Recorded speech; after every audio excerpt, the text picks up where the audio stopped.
The crying began just after the seatbelt light dimmed. It wasn't the startled whimper of a baby adjusting to altitude, it was the full-bodied, red-faced wail of a 6-month-old girl who had already had enough of the world that day. Her name was Elsie. Her mother, Camilla Monroe, held her tightly in seat 17B, rocking her in increasingly frantic rhythms that matched the rising panic behind her eyes. Around them, the atmosphere shifted. Not dramatically, just enough to be felt. A passive sigh here. A sharp inhale there. One man a row ahead turned slowly in his seat with the subtle hostility of someone who wanted to say something but didn't have the courage. Another, 2 rows back, pulled his hoodie up and his headphones over it with a heavy-handed motion. Camilla's face flushed. Not from embarrassment, though that was there too, but from the rising frustration of helplessness. Her lips moved in a silent prayer, or maybe just a mantra she'd repeated too many times over the past 6 months. Just breathe. Just soothe. Just survive. Elsie's cries pierced through that prayer. Camilla was 28, recently divorced, and navigating motherhood one sleepless night at a time. This trip, Seattle to Minneapolis, wasn't a vacation. It was necessity. Her grandmother's house, the only safe place she'd ever known, had been sitting empty since the funeral. Now it was her task to sort it out, box by box, memory by memory. But in that moment, she couldn't even sort out how to get her daughter to stop screaming. She kissed Elsie's forehead, whispered nonsense lullabies, shushed and swayed and rocked. Nothing worked. The woman across the aisle, perfectly groomed in a white blazer and pearl studs, pulled a magazine from her tote bag and let it fall open with performative grace, as if to say, "I'm trying not to judge you, but I'm still very aware of your failure." Camilla shrank back into her seat, trying to make herself invisible. "I shouldn't have brought her. She's too young. I'm in over my head." Her thoughts churned like storm clouds in her chest. And then, a voice. Not loud. Not commanding. Just calm. "May I?" Camilla turned, startled. A man knelt beside her row, steadying himself with one hand on the seat back in front of her. His uniform marked him as a flight attendant, but his posture lacked any of the rehearsed hospitality she'd grown used to. This wasn't protocol.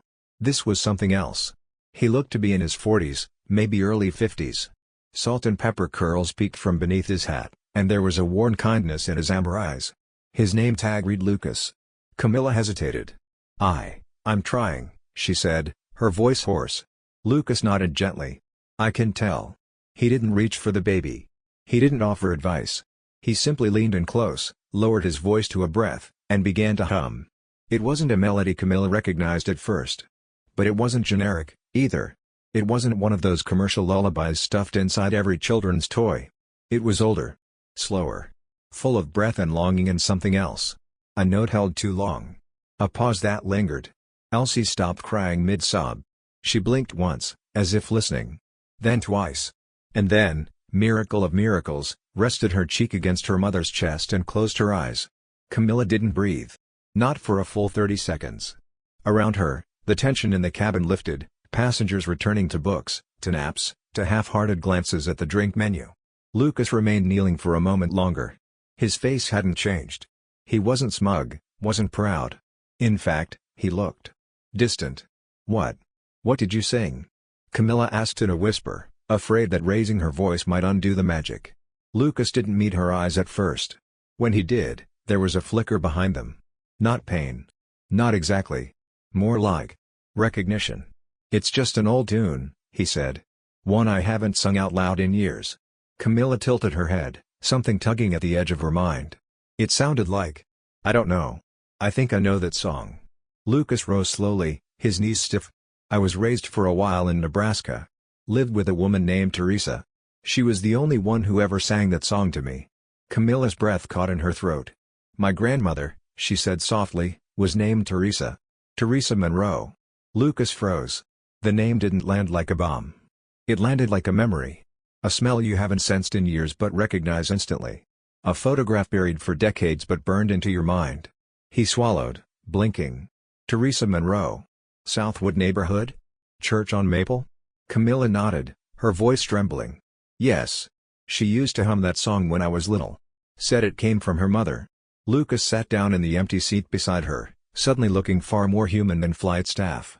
"I was with her for only a few months," he said. "Foster placement. I was maybe 6. But she sang that song every night. I thought it was a dream I'd made up. No one else has ever known it. Camilla didn't speak. Couldn't. The plane was still flying, the drinks were still being served, but her world had stopped somewhere between the rows of 16 and 18. Lucas stared ahead, eyes unfocused. I remember her hands. Always smelled like vanilla and cedar. She'd sit in that old chair by the window and hum until I fell asleep. Camilla nodded slowly. That chair is still there. Lucas laughed once, quietly, almost in disbelief. I never thought I'd find anyone who knew her. Let alone like this. Elsie shifted slightly, releasing a contented sigh. Camilla looked down at her daughter, then back at Lucas. Do you think? She didn't finish the question. She didn't need to. Lucas nodded. I'd like to talk more. If you'd be open to that. And in the dimmed hush of a high-altitude cabin, two people who thought they had only memories of the same woman realized they were sitting inside the same story. They had entered the plane as strangers. They would leave it connected by something older than coincidence, something soft and invisible, like the thread of a lullaby carried through generations, waiting for the right ears to hear it again. Camilla Monroe couldn't sleep. Not in the hotel room. Not with the hush of the city outside the window. Not with her baby finally resting in the crib beside the bed. The room was dim, walls beige, lights buzzing faintly with static that only seemed to sharpen her thoughts. She lay beneath a thin blanket, staring at the ceiling, her mind louder than ever. She kept returning to the look on Lucas's face when she said her grandmother's name. The way his voice trembled, not from emotion, but from memory. Like something in him had finally found its home again. And that song. That impossible lullaby. A tune no one else should have known. Not sung in churches, not found on recordings. Just passed down from Teresa Monroe to her daughter, and from her daughter to Camilla. A sacred inheritance. How could Lucas have known it? Camilla sat up slowly. Her chest ached with questions.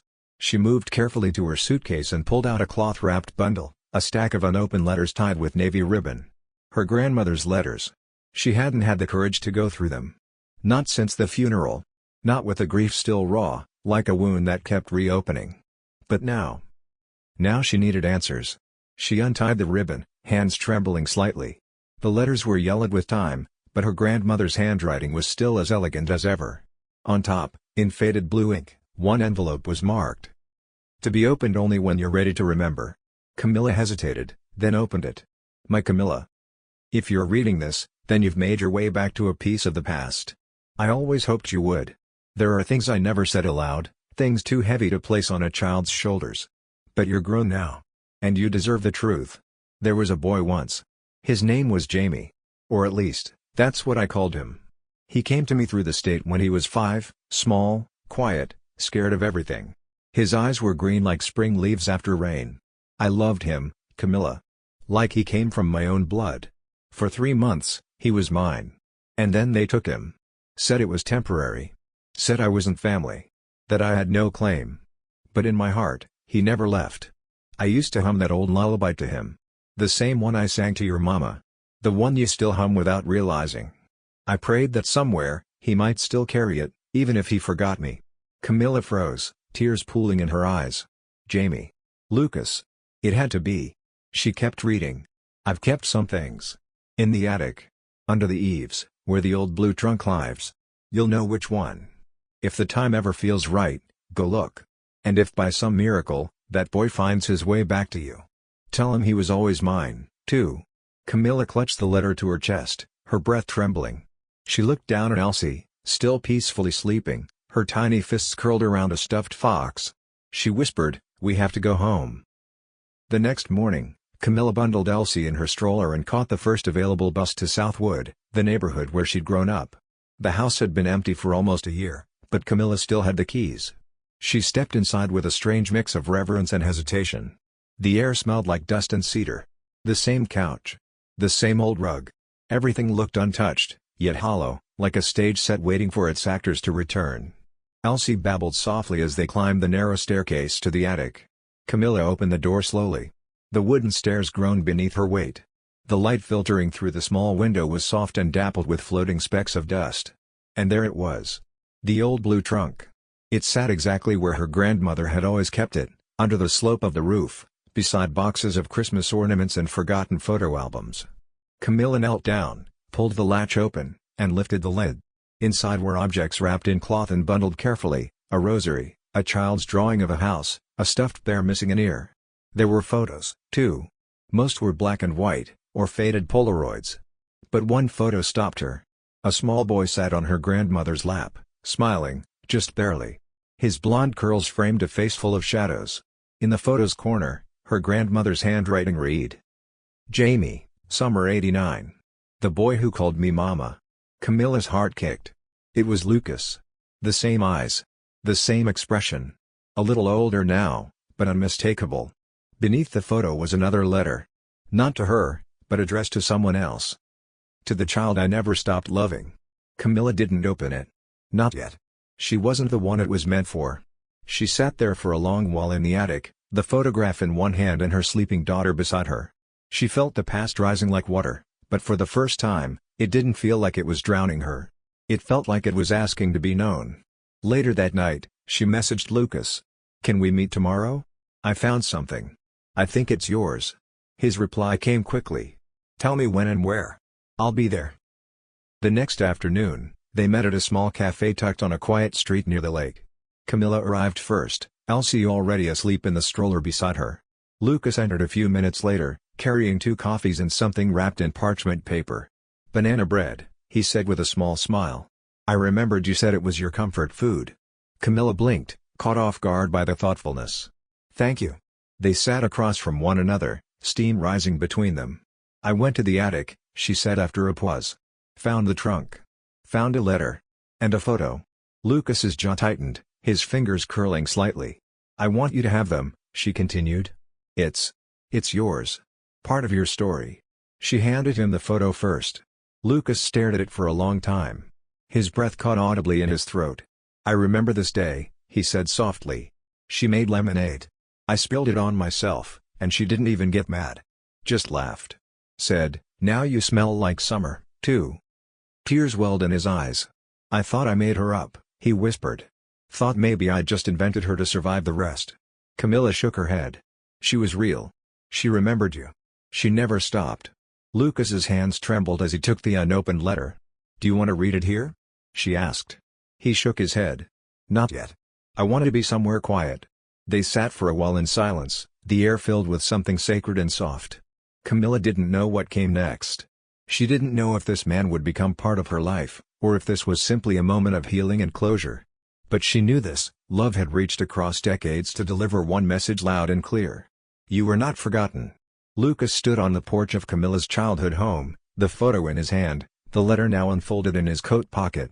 The old house felt familiar even though he hadn't stepped inside in over 3 decades. It was as if the front door remembered him, the scent of lemon oil and thyme drifting out the second Camilla opened it. He looked at her baby on her hip, her eyes cautious but kind. She gestured him inside without speaking. Words would come later. Some things needed space to breathe before they could be said. The living room was smaller than he remembered. The floral couch had new covers, the lamp beside the armchair had been replaced, but the bones of the room were unchanged. He looked around as if he was seeing his own childhood ghost sitting cross-legged on the rug. Camilla led him to the dining table. In the center sat a journal, a teacup with a chipped rim, and a box of tissues she'd placed with quiet forethought. Elsie, now fully awake, giggled as Lucas entered, waving a teething ring in the air like a trophy. Lucas laughed, low and unsure. "She remembers you," Camilla said softly. "From one meeting?" "Babies remember how people make them feel," she replied. "Not with words. With presence." Lucas crouched beside the high chair, placing his hand gently on the tray. "Hello again, little one." Elsie banged her ring down with glee. It was the kind of welcome Lucas hadn't expected, but deeply needed. He stood and turned back to Camilla, suddenly nervous. "I read the letter." She nodded. "I didn't think it would hit me like that. I've had case files. Redacted reports. Names of foster homes. But nothing personal. Nothing real." "She wrote it for you," Camilla said. She didn't know if you'd ever find it. But she needed to say it anyway. Lucas pulled the letter from his coat pocket, unfolded and softened at the edges. "My dear Jamie. You were only mine for 3 months, but in that time, you taught me more about love than I'd learned in a lifetime. I still hear your laugh in my kitchen. Still remember how you insisted your teddy bear had to wear a seatbelt during car rides. They told me I had no right to call you family. But I did. I still do. If life has brought you back to this place, know this: you were never forgotten. You were carried. Always. Love. Teresa Monroe. Lucas's voice cracked as he finished rereading it. He folded the letter slowly, then looked up at Camilla. She remembered the seatbelt, he whispered. Camilla smiled through glassy eyes. I found the bear. In the attic. Still has the shoelace you tied around it. Lucas laughed softly, wiping a tear. I must have thought that shoelace was a seatbelt. Makes sense. They stood in silence for a moment. Then Camilla said, there's something else. She handed him the journal. The entries are scattered, she said, but they're all about you. Bits and pieces. Worries she had. Hopes. One of them says, Jamie calls me mama when he thinks I'm not listening. Lucas opened the journal, his hands reverent. I remember, he said. I didn't know what a mom was supposed to be. But when she tucked me in, I thought, maybe it's this. Camilla took a step closer. She loved you. I hope you know that now. Lucas nodded. It's the first time in my life I've really believed it. Elsie squealed from her chair, and both adults turned, laughing at the perfect timing of a baby's interruption. Camilla scooped her up and walked into the kitchen, motioning for Lucas to follow. I made soup, she said. It's nothing fancy. It smells like Sundays, he replied, and for a second, they both paused, because that's exactly what her grandmother used to say. They ate quietly, the kind of quiet that comes with trust. Camilla fed Elsie spoonfuls of pureed carrots while Lucas dipped bread into his bowl with the kind of slowness that only someone deep in thought allows themselves. When the meal was over, and Elsie was dozing against Camilla's chest, Lucas leaned forward. I know we're still figuring this out, he said. But I want to be part of this. Part of her life. Part of yours. Camilla didn't answer right away. She looked at him, not just the man who had soothed her child on a flight, not just the ghost from her grandmother's past, but the man sitting in her present, honest and open. I want that too, she said. But not just because of the letters or the song. I want it because you showed up. He reached across the table, took her hand, and squeezed gently. She didn't pull away. Later that evening, with Elsie asleep in the nursery and the house blanketed in the hush of night, Camilla took Lucas out back. The garden was overgrown, but the magnolia tree stood proud at the far end. A wooden bench sat beneath it, weather-worn and cracked in places. She used to sit out here and hum, Camilla said. Said the breeze carried music better. Lucas laughed. She used to say the same thing when I'd ask why she didn't sing in the house. I think this is where she felt most herself, Camilla added. She reached into her coat pocket and pulled out a small tin box. Inside were the letters, the photo, and a pressed flower, her grandmother's favorite, a single violet from the backyard. I'd like to bury it here, she said. Not as a goodbye, but as a promise. Lucas nodded. They dug a small hole together, then placed the box inside. Camilla whispered something private, just a breath of thanks. Lucas didn't ask what it was. He knew some words weren't meant to be shared, only felt. As they covered the box with earth, Camilla said, I used to think grief was the end of love. What do you think now? That maybe grief is love asking for a new place to live. Lucas reached for her hand again. This time, they walked back to the house side by side, no longer tied only by the past, but gently stepping into whatever the future might hold, together. The letter was folded so precisely that Camilla almost didn't notice it tucked beneath the mail stack. It didn't look like trouble, plain white envelope, crisp edges, no return address beyond the familiar scrawl of Dr. Aldridge, her ex-husband. Her breath caught. She stood frozen in her front hallway, Elsie gurgling happily in her playpen, blissfully unaware that something had shifted in the air around her mother. Camilla opened it with steady fingers, the kind of steadiness only exhaustion could give. The paper inside was thick and formal, legal paper. Her eyes skimmed the first line, and her stomach dropped. Petition for partial custody. The words blurred. Her hands clenched the sides of the paper so tightly the edges curled. Her eyes darted over phrases like unstable employment, inconsistent domestic support, and lack of extended family structure. It didn't matter that she'd been raising Elsie alone since birth. It didn't matter that her ex had abandoned them both when he found out she was pregnant. It didn't matter that for the past 6 months, she'd built a life from the ground up, without complaint, without help. He wanted her child. Camilla sat down slowly, as if the floor itself might give way beneath her. She didn't cry. Not yet. Her body was too tense for that. Instead, her thoughts scattered like dry leaves in wind. What if I lose her? Elsie left behind her, knocking a plastic block against the side of the playpen. That sound, bright, innocent, nearly shattered her. She turned to look at her daughter, who smiled up at her with complete, blind trust. She grabbed her keys. Camilla drove aimlessly for hours. Seattle blurred past her windows, its gray sky a mirror of her mood. She didn't call anyone. Not Lucas. Not her best friend Shayla back in Atlanta. She couldn't bear to explain it. Not yet. The irony wasn't lost on her. She had just started believing she could build a new life, that maybe she didn't have to be alone forever. And now? It was as if the world had waited for her guard to drop before reminding her how quickly it could take everything away. She parked near the lake, engine running, hands gripping the wheel so tightly her knuckles ached. What if they believe him? What if I can't fight hard enough? What if I never should have let myself hope? Her phone buzzed. It was a message from Lucas. Lunch today? I miss your laugh. She stared at it for a long time. Typed, not today. Then paused. Deleted. Typed again, I need space. She hit send before she could change her mind. No reply came. But that was Lucas, he never pushed. And that, somehow, made her ache even more. That evening, Camilla didn't cook. She didn't hum while folding laundry. She didn't light candles or wipe down countertops or straighten throw pillows. She sat on the couch, curled into herself. The custody letter lay on the coffee table, a thundercloud in paper form. Elsie played at her feet, babbling, stacking toys with utter joy. Camilla watched her daughter, her entire heart in one tiny body, and felt like a storm was building beneath her skin. And then, without warning, she broke. The tears came heavy. Not silent, graceful tears, the kind that streaked down cheeks like film scenes. No. These were gasping, shoulder-shaking, body-unraveling sobs. The grief of a woman who had held it together for too long. She buried her face in her hands and wept for everything, her lost marriage, her fear, her constant battle to prove she deserved to mother a child she had birthed in love. She didn't hear the knock at first. The second time, it was louder. She wiped her face, stood, and opened the door. Lucas. He didn't wait. The second he saw her face, swollen and streaked with salt, he stepped inside, closed the door, and pulled her into his arms. No questions. No commentary. Just the kind of embrace that says, I'm here. Let me carry some of this. She collapsed into him. He held her for what felt like hours. Eventually, they sat. Elsie asleep now in her crib. Camilla passed him the letter in silence. Lucas read it, jaw tight. When he finished, he set it down carefully and looked at her, not with pity, but with that calm gravity that made her feel seen. Why didn't you call me? He asked softly. I didn't want to drag you into this, she replied. It's messy. Complicated. Lucas leaned forward.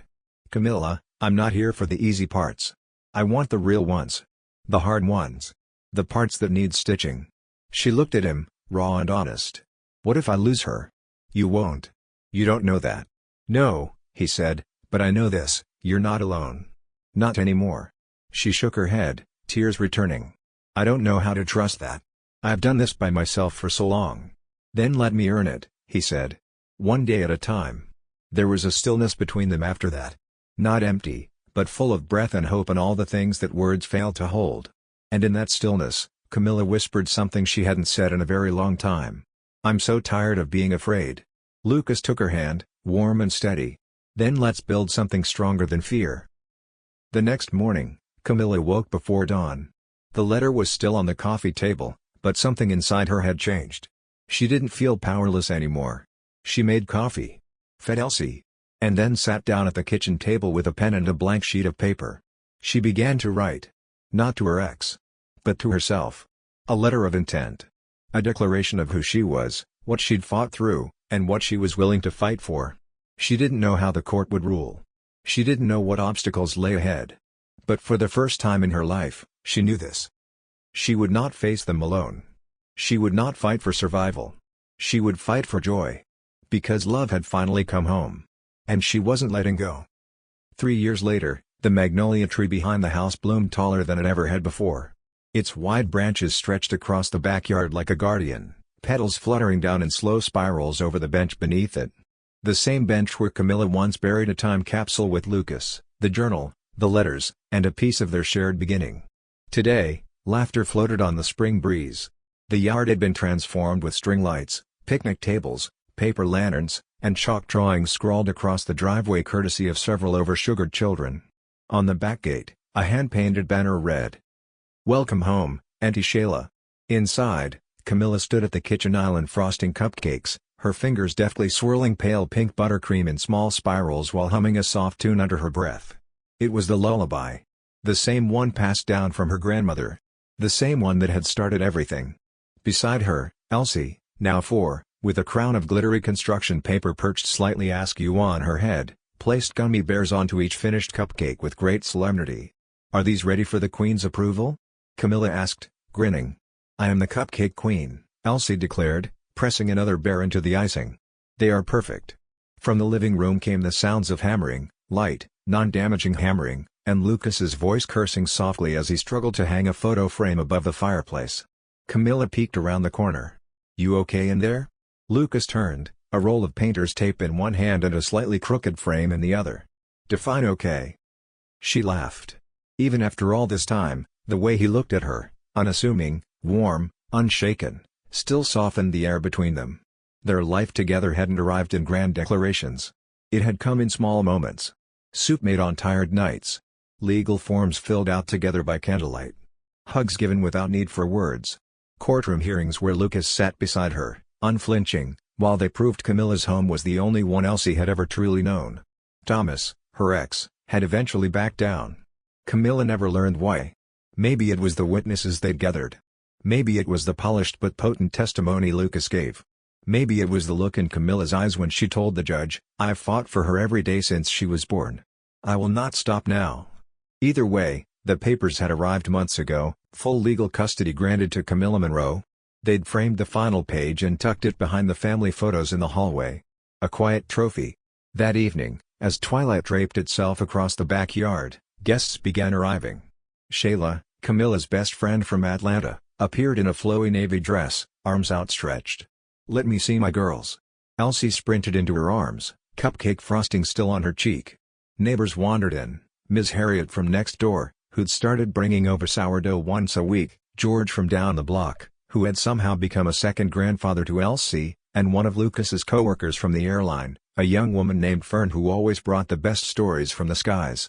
They gathered under the lights, paper plates balancing cobbler and sweet tea. Conversation flowed like water. Elsie held court as cupcake queen from her perch on the garden bench, issuing royal decrees about seconds and story time. Camilla drifted toward the magnolia tree as the party carried on. She sat on the bench alone for a moment, sipping a glass of wine, watching Elsie flit from person to person like she'd been born in light. She reached into her pocket and unfolded the now fragile letter from her grandmother, the one she still carried on hard days. "If you found rain, my Jasmine. You found home again." Camilla smiled. Her grandmother had gotten the name wrong, just slightly, Jasmine instead of Camilla.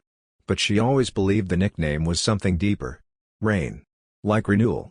Like a new beginning. Behind her, the back door creaked open. Lucas approached quietly and sat beside her, holding a plate with 2 slices of lemon pie. Found the last of it before Shayla ate them all. They ate in silence for a few moments, watching the guests laugh, kids chase bubbles, candles flicker to life. Then Lucas said, "You remember that flight?" She smiled. "I think about it all the time. I think about what would have happened if I'd walked past you." "You wouldn't have," she said softly. He looked at her, curious. "You would have stopped. Because something in you was already home." He nodded once, slowly, like that truth settled somewhere he hadn't looked in a while. "I got a message today," Lucas added, reaching into his pocket. "From St. Mary's, the foster group. They said a man found one of Clarice's photos in the archive. He's doing a documentary on forgotten caregivers." Camilla blinked. She'd hate that attention. She'd also want the story told. Camilla leaned into him. "We'll tell it." A gust of wind rustled the magnolia tree. A petal landed on Camilla's lap. She brushed it away, then glanced at the tree's base where the tin box lay buried. Lucas noticed her gaze. "She gave us everything," he said. "She gave us back to each other," she replied. That night, long after guests had gone home and Elsie had collapsed in a puddle of glitter and sugar, Camilla stood by the crib, brushing a curl from her daughter's forehead. Elsie stirred and mumbled, "Mama. Sing the airplane song." Camilla froze. Elsie hadn't mentioned that in over a year. The airplane song? The one the nice man sang. Camilla's heart tightened and bloomed all at once. She leaned down, tucked the blanket tighter, and began to hum. That old tune. Low. Gentle. Full of ghosts and grace and legacy. The lullaby drifted through the dark room, Curling around the bookshelf, the rocking chair, the soft nightlight. It was the same song Clarice had sung. The same one Lucas remembered through years of silence. The same one that had calmed a crying baby in seat 17B. A song that carried family across generations. A song that brought them home.